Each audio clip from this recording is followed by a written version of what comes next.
Hi friends, welcome to dilliswar channel.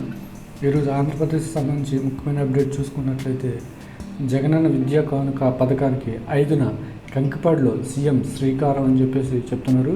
అందుకు సంబంధించి వివరాలు చూసుకున్నట్లయితే కంకిపాడు గ్రామీణం సంబంధించి రాష్ట్ర ప్రభుత్వం ప్రతిష్టాత్మకంగా చేపట్టిన జగనన్న విద్యా కానుక పథకాన్ని ముఖ్యమంత్రి వైఎస్ జగన్మోహన్ రెడ్డి ఈ నెల 5న కంకిపాడులో ప్రారంభిస్తారని విద్యాశాఖ మంత్రి ఆదిమూలపు సురేష్ తెలిపారు. ఈ పథకం ద్వారా రాష్ట్రంలో 4 లక్షల మంది విద్యార్థులకు 650 కోట్లతో పుస్తకాలు, బ్యాగులు, 3 జతల ఏకరూప దుస్తులు, బూట్లు, బెల్ట్తో కూడిన కిట్లను అందజేయనున్నట్లు చెప్పారు.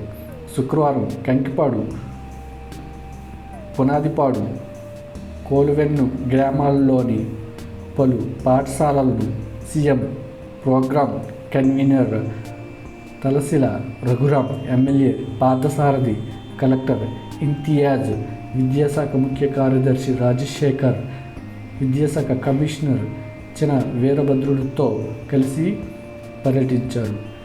జేసీ మాధవీలత, ఎస్ఎస్ఏ జేసీ శివశంకర్, నాడు నేడు ప్రత్యేకాధికారి మురళి, జిల్లా విద్యాశాఖ అధికారి రాజ్యలక్ష్మి తదితరులు పాల్గొన్నారు.